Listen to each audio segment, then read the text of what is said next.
Hello class, welcome back बच्चों। तो पहले बच्चों स्टार्ट कर रहे हैं नया लेक्चर। बेटा कुछ हिंट्स लिख रहा हूँ केस स्टडी के लिए। पहले वो हिंट नोट डाउन करो, फिर बताता हूँ कि इस हिंट को कैसे यूज करें। लिखना सब।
ये नहीं लिखा हो मैंने, कंफर्म है मुझे, बाकी भी कुछ हो सकता है। पर बस इतना नोट डाउन करना, आगे लिखता हूँ। लिख रहा हूँ मैं, ठीक है, लेकिन मुझे लगता है इतना तो नोट डाउन हो गया होगा। हाँ हाँ, करते रहो, कोई टेंशन नहीं।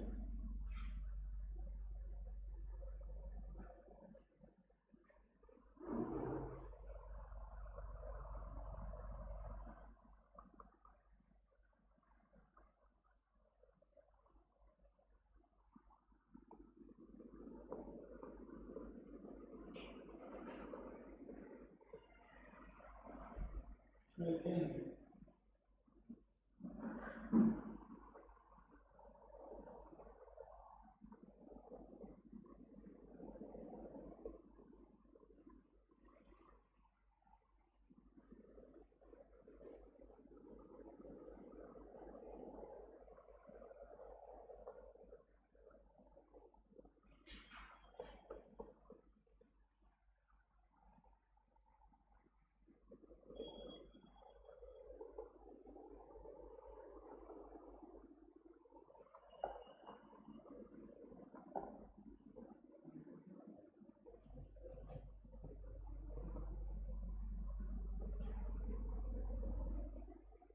फटाफट से सोचो, नोट डाउन करो, फिर बेटा डिस्कस करते हैं और केस स्टडी शुरू करते हैं। लोग उत्तर सामने देखना नहीं तरफ। बाबू इधर देखो, बस अब लिखो नहीं यार, लिख लेना यार, मौका दे दूंगा, वरना मेरी तो केस स्टडी रहेगी आज, यही समझाता रह दूंगा मैं तो। मैंने बाबू सारे हिंट लिख दिए जितने मुझे पता है, जितने पॉसिबल है, ठीक है जी, सारे लिख दिए। ऑब्वियसली बेटा हर चीज़ रटवाई तो नहीं जा सकती, मैं वैसे बिलीव भी नहीं करता ऐसी चीज़ें लिखवाने पर, लोग लिखवाते हैं कीवर्ड्स का नाम देकर, तो ये रटना ही हो जाता है यार किसी एक्सटेंट पर। चलो क्या, मैंने तो अपनी तरफ से सब कुछ समझाया, सिलेक्ट क्या चीज़ है। वो पॉलिटिकल एनवायरनमेंट में क्या पढ़ा मुझसे, एटीट्यूड ऑफ रूलिंग पार्टी, यही तो पता है, towards the business, ruling party का किस बिजनेस के लिए कैसा एटीट्यूड है। तो कभी भी दिख जाए बेटा वर्ड कि गवर्नमेंट ने ये किया, या सेंट्रल गवर्नमेंट ने ये किया, या स्टेट गवर्नमेंट ने ये किया, या स्टेट ने ये किया, या प्राइम मिनिस्टर ने ये किया, कहीं ना कहीं सारे के सारे रूलिंग पार्टी का ही पार्ट है। स्टेट में स्टेट गवर्नमेंट, सेंटर में सेंट्रल गवर्नमेंट, गवर्नमेंट वर्ड दे या स्टेट वर्ड दे। आपको बता देता हूँ, किसी भी देश के अगर आप लॉ पढ़ते हो ना, हर जगह पे ना सेंट्रल गवर्नमेंट को स्टेट वर्ड से रिप्रेजेंट किया गया है, यानी कि इसका मतलब अपने आप में सेंट्रल गवर्नमेंट होता है। तो कुछ कंफ्यूज मत हो ना, स्टेट का मतलब सेंट्रल गवर्नमेंट से होता है, स्टेट गवर्नमेंट से नहीं, ठीक है ना। कॉन्स्टिट्यूशन पढ़ के देख लेना, 1000 जगह पढ़ देखेगा स्टेट, स्टेट का मतलब सेंट्रल गवर्नमेंट से, कैसा सेंट्रल गवर्नमेंट कर सकती है, ठीक है जी। तो गवर्नमेंट ने ये कर दिया, सेंट्रल गवर्नमेंट ने कर दिया, स्टेट गवर्नमेंट ने कर दिया, स्टेट ने कर दिया, या प्राइम मिनिस्टर ने कर दिया, सारे के सारे रूलिंग पार्टी को ही रिप्रेजेंट करते हैं। सब पॉलिटिकल एनवायरनमेंट होगा आंसर, पांचों में से कोई वर्ड आ जाए। समझ में आ रही बात। लीगल एनवायरनमेंट में क्या पढ़ा था मुझसे, law passed at the 3 level of government sir, और मैंने क्या कहा था, कोई कोर्ट कानून बना दे, एडमिनिस्ट्रेटिव बॉडी, गवर्नमेंट बॉडी, सब याद आ रहा है सर। कोई भी बॉडी कानून आ जाए ना, कोई भी कोर्ट, कोर्ट वर्ड आ जाए, सुप्रीम कोर्ट आ जाए, पता ही आंसर क्या होगा।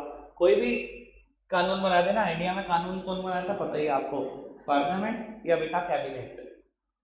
हमारे पास कैबिनेट मिनिस्टर भी तो होते हैं, कई बार पार्लियामेंट नहीं होती सेशन में, तो कैबिनेट बैठकर कानून बना देती है, ठीक है ना सर। बाबू कानून की बात चल रही है, तो इनकी बात ना हो कैसे हो सकता है। इंडिया में कानून किस नाम से जाने जाते हैं पता ही है सबको, एक्ट्स, ठीक है ना, या लॉ एंड लेजिस्लेशन, ठीक है जी। बाबू कभी ये कह दे कि लाइसेंस लेना पड़ा, बाबू लाइसेंस हमेशा किसी ना किसी कानून के तहत लेना पड़ता है, कानून आएगा कहां पर, लीगल एनवायरनमेंट। कभी कहते आरबीआई ने कानून बना दिया, सर किसी भी ने भी कानून बना दिया, ये भी तो एक एडमिनिस्ट्रेटिव बॉडी है इंडिया की, कहाँ आएगा। ज्यादातर ये वर्ड फ्रीक्वेंटली यूज होते हैं, इसलिए बाबू इन्हीं का डिस्कशन किया जा रहा है। आप कुछ और भी सकता है, आपको बेसिक बात याद रखनी है लीगल एनवायरनमेंट में क्या होता है, ठीक है जी, वो आज हम देख ही लेंगे। कोई दिक्कत कोई परेशानी अभी तक तो नहीं। बाबू आ जाओ, पहले इकोनॉमिक एनवायरनमेंट में चर्चा कर लेते हैं। ये 4 वर्ड तो मैंने एग्जांपल से ही समझाए थे, interest rate, inflation and exchange rate, disposable income of consumer. बाबू ये चारों एक जैसे हैं। देखो शेयर मार्केट का या स्टॉक एक्सचेंज, शेयर मार्केट का ही दूसरा नाम होता है स्टॉक एक्सचेंज, एक ही बात।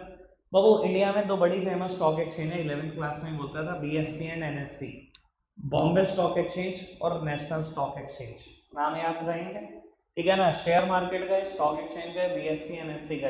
बेटा बॉम्बे स्टॉक एक्सचेंज का इंडिकेटर है सेंसेक्स और एनएससी का इंडिकेटर है निफ्टी। बाबू हमें देखना होता है ना एनएससी ऊपर है या डाउन है, हम निफ्टी उठाकर देखते हैं निफ्टी क्या चल रहा है। कुछ लोग इसको प्यार से निफ्टी 50 भी बोलते हैं, निफ्टी 50 क्यों बोलते हैं, क्योंकि बाबू निफ्टी 50 ना शुरू की सबसे बड़ी इंडिया की 50 कंपनियों को ही दिखाता है। अगर हम निफ्टी डाउन है ना, तो समझ लेना इंडिया की टॉप 50 कंपनियों में से मैक्सिमम कंपनी की शेयर डाउन है, तभी निफ्टी डाउन है। ठीक है जी। बीएससी देखने के लिए अप एंड डाउन है, सेंसेक्स को देखते हैं। अगर सेंसेक्स डाउन है ना तो इंडिया की टॉप कंपनी जो बॉम्बे स्टॉक एक्सचेंज में लिस्टेड है वो डाउन है। ठीक है जी। खैर अभी अगर ज़्यादा भी समझ नहीं आए सेंसेक्स और निफ्टी के बारे में, शेयर मार्केट चैप्टर है पूरा हमारे पास, बराबर। आज इस बार पूरी पीएचडी करानी है, मैं तो सोच रहा हूँ मैं अगला ही कराऊँ, बाकी देखते हैं क्या कराते हैं। 4 बात तो समझ में आई, share market, stock exchange, BSC NSC, ठीक है ना, सेंसेक्स निफ्टी, चारों बातें सेम ही है, सबका लेना देना स्टॉक एक्सचेंज से। बाबू 2 बातें भी बहुत ज्यादा केस स्टडी में आती है, इनकम बढ़ रही है या कंज्यूमर की इनकम बढ़ रही है। आपको मैंने ये बात बोली थी बेटा, इकोनॉमिक्स की जितनी भी टर्म्स सुनोगे ना सब इकोनॉमिक एनवायरमेंट है। आपको पता है इनकम का लेना देना इन 5 में से किसके साथ है? कोई दिक्कत का परेशानी तो नहीं? आगे बढ़े। टेक्नोलॉजिकल एनवायरमेंट देखना जरा, ये 2 बातों पे तो चर्चा वैसे ही करिए, बैच में 11 एग्जाम्पल दिए। इनोवेशन के लिए यही तो वर्ड लगाए जाते हैं, नया मेथड प्रोडक्शन का ढूंढ लिया, नई टेक्निक ढूंढ ली, न्यू वेज ढूंढ लिए प्रोडक्शन के, कंजम्पशन के, प्रोडक्ट डिस्ट्रीब्यूशन के, यही तो सब वर्ड है। तो अब ये 4 वर्ड दिख जाएं, ये तो है ही है।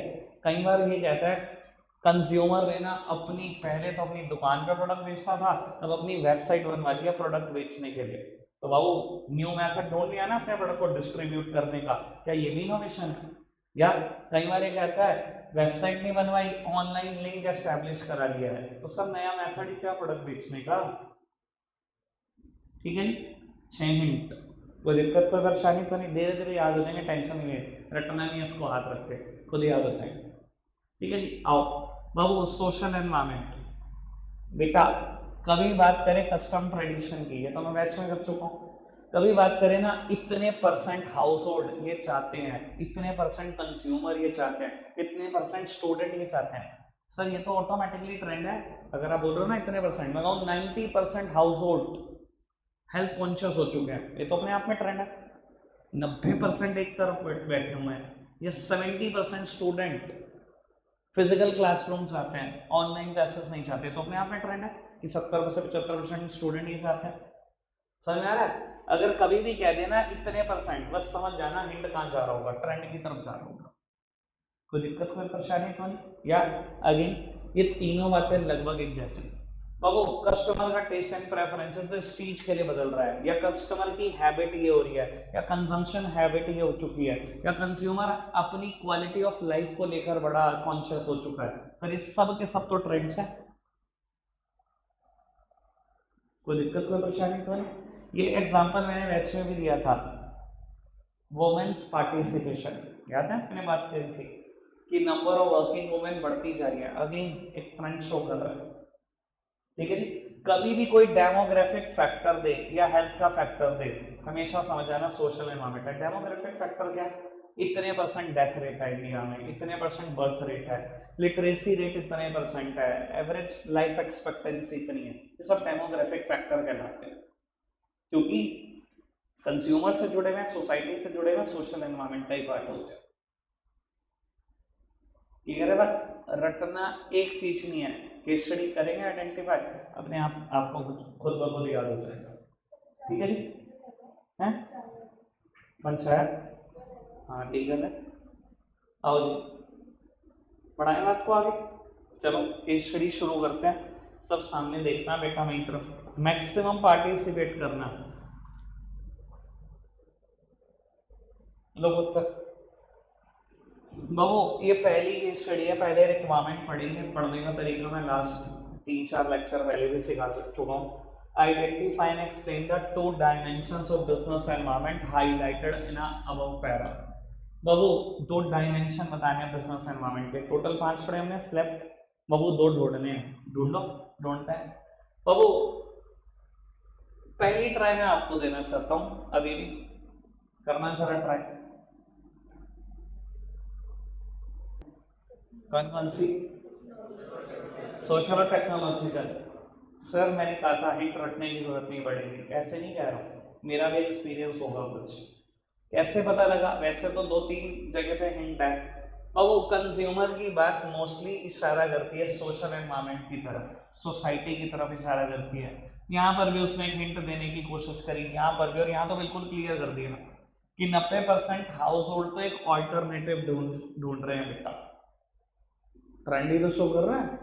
और उसके बाद बाबू ये जो वर्ड है इसने सारा ही रायता कर दिया, सीधा टेक्नोलॉजिकल एनवायरनमेंट की तरफ ही सारा कर दिया। ठीक है जी, आगे बढ़ाएं बात को।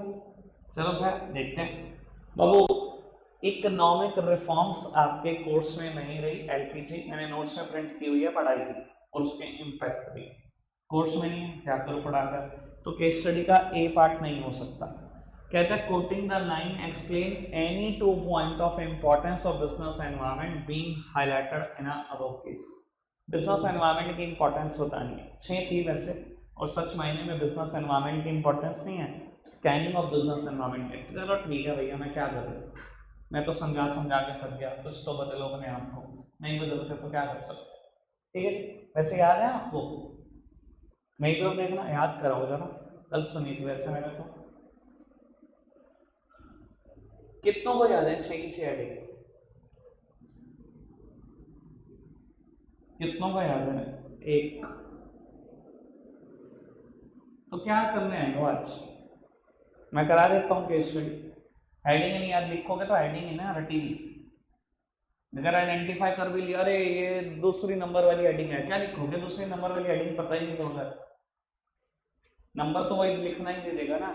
डायरेक्ट तो याद कर लो कम से कम, निकम्मो केस स्टडी में तो मास्टर बना दूंगा, गारंटी है मेरी, पर डायरेक्ट तो जो याद करना पड़ेगा वो तो करना ही पड़ेगा।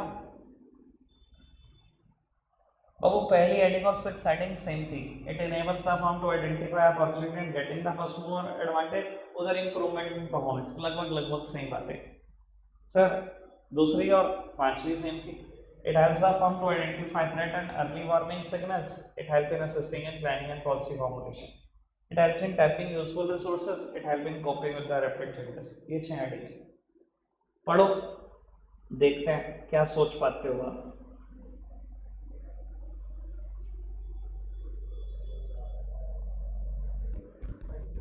तो 3 है वैसे कुछ में ना।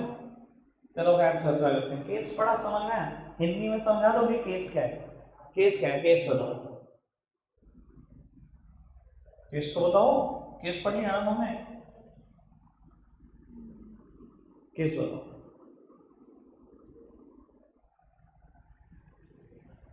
कैसे पढ़ते हो, ऐसे पढ़ने की क्या जरूरत है, नहीं पढ़ो इससे अच्छा तो।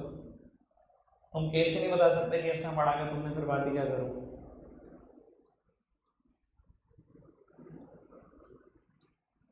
भैया पहले पढ़ना ही सीखो, मैं तुम्हें क्या समझाऊं, पहले पढ़ो, इसे ढंग से पढ़ो, जब मैं पूछूंगा मेरे को ये बताना क्या पढ़ा, फिर बात करेंगे इंपॉर्टेंस क्या है।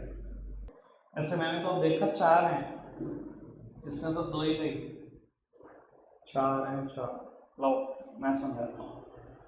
बाबू कहता है in an environment of rising petroleum prices and a large middle class population in India, KV motors limited recognize the need for small car in India.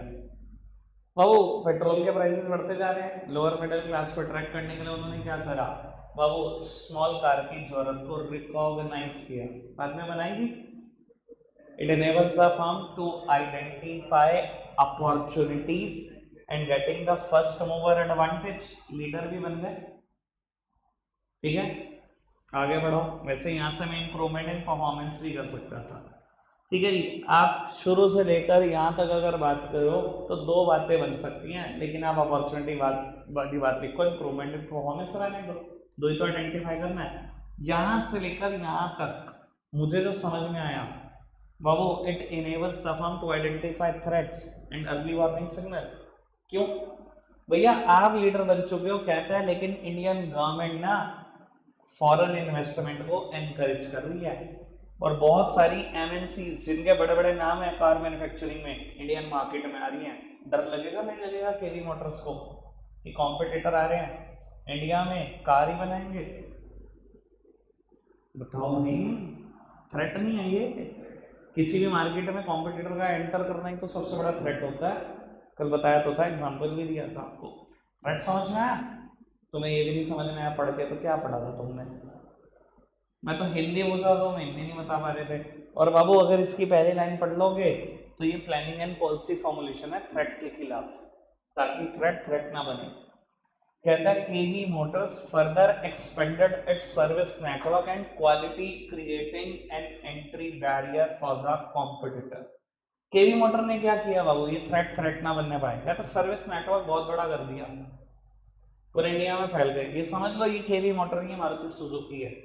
और बहुत बड़े बड़े ब्रांड आ रहे हैं, Hyundai आ रहा है मार्केट में, होंडा आ रहा है मार्केट में, Volkswagen आ रहा है, बड़े बड़े ब्रांड आ रहे हैं फॉरेन से।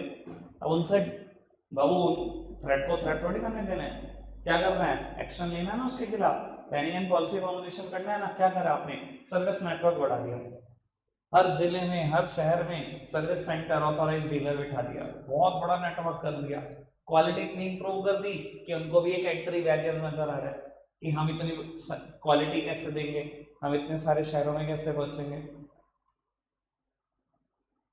समझ में आ गई बात। आज भी बेटा हर सिटी में हर कंपनी का शोरूम नहीं है ऑटोमोबाइल का, जबकि मारुति सुजुकी हर जगह पे है, टोयोटा हर जगह पे है, वॉक्सवैगन हर जगह पे है। आज भी पता होगा आपको, गाड़ियां यहाँ से लेने जाते हैं लोग, किया की आदत पता है ना, हमारे पास नहीं था शोरूम, हम बाहर से लेके आए हैं जितने शहर में लाए हैं। ऐसा ही होता है भैया मेरा ख्याल तो, अगर आपको पता होगा तो मार्केट के बारे में। क्लियर है ना। तो ये प्लानिंग एंड पॉलिसी फॉर्मुलेशन थी उन कॉम्पिटिटर के अगेंस्ट। थोड़ा सा तो बेचारा करो, ये नाम ही बदलते हैं बस, बातें हमारी सोसाइटी की होती हैं। बढ़े आगे, चलो जी। अब आपके ऊपर जिम्मेदारी है बाबू। कहता है, मैं आंसर नहीं दिखाना चाहता, कहता है identify and state the feature of the concept discussed in the above para.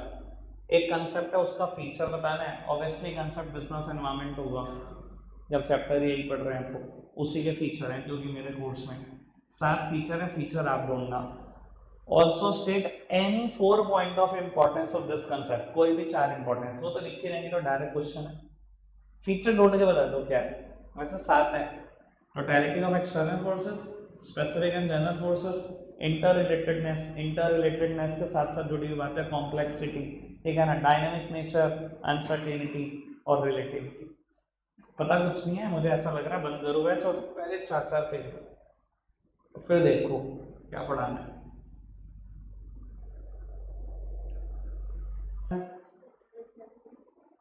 इसने बताया वो स्पेसिफिक एंड जनरल फोर्सेस, ठीक बताया, बताओ भाई। बिल्कुल ठीक बताया भाई मेरे हिसाब से तो, बाकी तो आपको पता होना चाहिए। क्लियर कट हिंट है, कहता है कंपनी के ऑपरेशंस डायरेक्टली अफेक्टेड हैं इन्वेस्टर से, कस्टमर से, कॉम्पिटिटर से, सप्लायर से, और लिख कर दो ये स्पेसिफिक फोर्सेस हैं, और बाद में लिखा हुआ है इनडायरेक्टली भी इम्पैक्टेड हैं।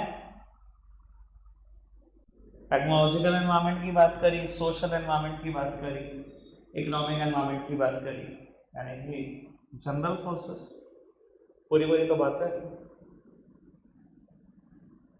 ठीक है जी भैया, मैंने भी बैच में ऐसे ही पढ़ा था, ऐसा मत देखो, ठीक है ना। कौन डायरेक्ट इम्पैक्ट करता है, कौन इनडायरेक्ट, कौन स्पेसिफिक इम्पैक्ट डालता है, सब कुछ बातें की हुई है, ठीक है ना जी। नोट्स उठाने से पहले कर दी थी इतनी बात तो मैंने, पढ़वाया भी नहीं था नोट्स में, कहाँ वो स्पेसिफिक फोर्सेस क्या है, जनरल फोर्सेस, पहले सारा समझा दिया था। आओ जी, इसका आंसर करो, मानूंगा आपको कुछ हो। आओ, और डायरेक्ट लिखा हुआ, बिल्कुल डायरेक्ट, आपकी समझ है क्या है। लो सुनाओ सुनाओ, हाँ जी सुनाओ, बोलो एक एक बोल दो।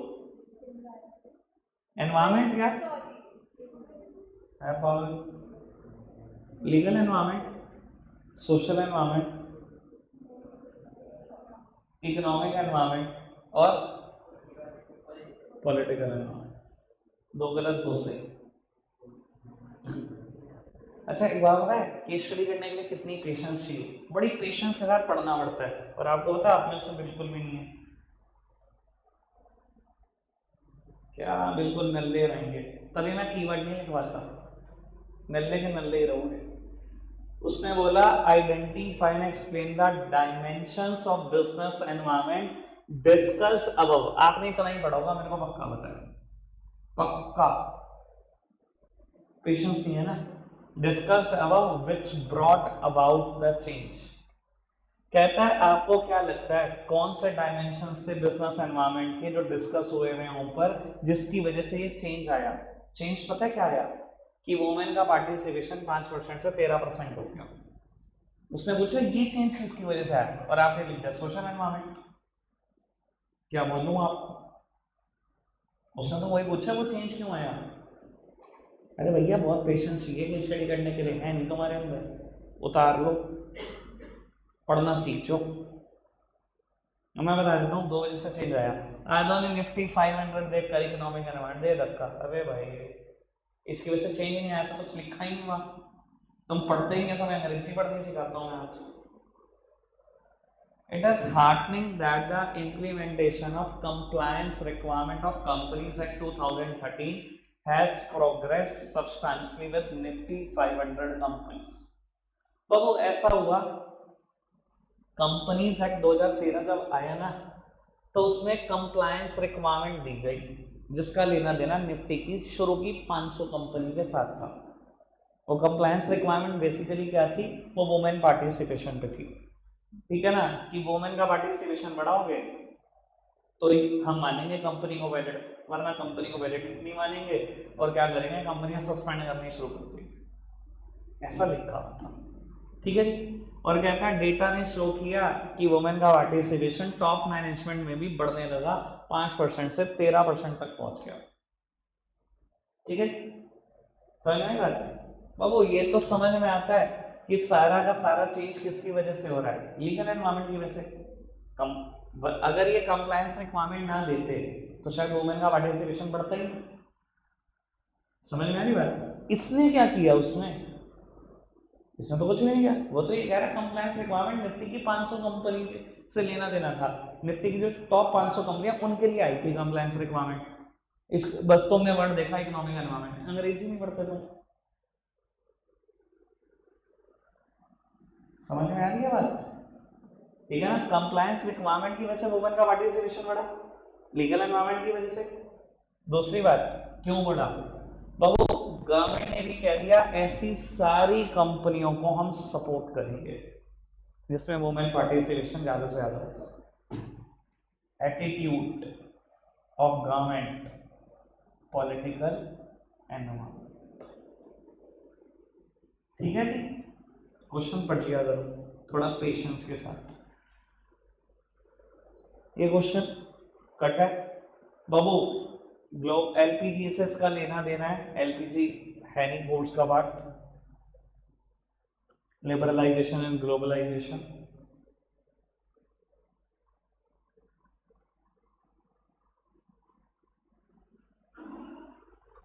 पढ़ते हैं जी। एक काम करते हैं, ये वाला क्वेश्चन शायद मैंने कट कराया, उसमें थोड़ी एरर होगी 100%। बाबू ये देखना, पहली ट्राई आपकी है, क्वेश्चन ढंग से पढ़ना।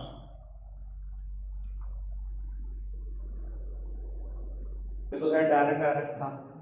Consumption habit of people, trend show कर रहा है, सोशल एनवायरनमेंट, और वो वेबसाइट के थ्रू प्रोडक्ट बेचने की कुछ शायद बात थी, टेक्नोलॉजी का नया आइडिया ढूंढ लिया प्रोडक्ट बेचने का।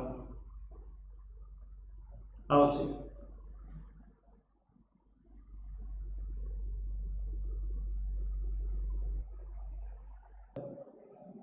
बाबू ये क्या है, रेट कट हो रहा है इंटरेस्ट में, इंटरेस्ट ऑन लोन पे रेट ऑफ इंटरेस्ट गिराया जा रहा है। कौन सा, इकोनॉमिक एनवायरनमेंट। एक ऐसी कार प्रोड्यूस कर रहा है जो गार्बेज से चलेगी। हर बार कीवर्ड दो, इससे बड़ा हिंट क्या होगा इनोवेशन का, भाई ये समझ नहीं आ रहा तुम्हें, इससे बड़ा क्या हिंट होगा इनोवेशन का, टेक्नोलॉजिकल एनवायरनमेंट। बढ़ाएं आपको आगे, लो फटाफट से पढ़ना, मैं यहाँ से एक एक्स्ट्रा बात बताऊंगा मजेदार, फटाफट से पढ़ना, आंसर करूंगा। पढ़ा, बताओ। ओ भाई ये तो अलग अलग मिली जुली से राय आने लगी। प्राइम मिनिस्टर ने अनाउंस करी relaxation, prime minister attitude of ruling party, political है नाम है। उसके बाद ऑनलाइन लिंक एस्टैब्लिश किया, वैसे मुझे नहीं पता इस लाइन का आपने मतलब क्या समझा, टेक्नोलॉजिकल एनवायरनमेंट मैं बता देता हूँ मतलब क्या। अभी हाल ही में कुछ कंस्ट्रक्शन कर रहा हूँ मैं, तो टाइल्स देखने गया मैं, ठीक है जी। अब मैंने अपना एरिया थोड़ा सा अंदाजा था कि कितना है, 2500 स्क्वायर फीट है, नीचे 1200, फिर 1200, आगे ऊपर वाले फ्लोर के लिए 100, मेरे को इतनी टाइल चाहिए थी, ठीक है जी, 2500 स्क्वायर फीट। तो मेरे को एक टाइल पसंद आई, मैं ब्रांड भूल गया दिमाग से कि क्या था, सब कजारिया पता नहीं किसकी, शायद कजारिया। तो मैंने कहा जी ये टाइल अवेलेबल है इतनी क्वांटिटी में, तो मैंने कहा जी अभी पता लग जाएगा, मतलब हमारे पास डायरेक्टली तो नहीं होंगी इतनी, अभी पता लग जाएगा ऑल ओवर इंडिया कितना स्टॉक है। मैंने कहा ऐसे कैसे, कहते हैं हमारे जो सप्लायर हैं उन्होंने हमें एक ऑनलाइन लिंक दिया हुआ है, हम क्लिक करते हैं हर टाइल का जितनी भी हमारी दुकान पे है पूरे इंडिया में कितना स्टॉक है जान सकते हैं, कंपनी के पास भी कितना स्टॉक है सब जान सकते हैं। उन्होंने क्लिक किया, उन्होंने कहा कि हाँ ये देखो पूरे इंडिया में कितना स्टॉक पड़ा है, 6000 स्क्वायर फीट टाइल पड़ी हुई है, ये कंपनी के इस गोडाउन में पड़ी हुई है, जब आप कहोगे तब मंगवा देंगे। ये उसी ऑनलाइन लिंक की बात कर रहा है, और एक्चुअली में कंपनियां इतना काम कर रही हैं, और ये मेरे साथ सर 1 हफ्ते पहले हुआ है, मैंने लाइव देखी है चीज, क्लियर है बात, ठीक है जी। तो वो कितना नया तरीका है अपने प्रोडक्ट को बेचने का, आप देखो उसे। रखते हैं आज के लिए इतना ही है मेरे बच्चों, बाय बाय।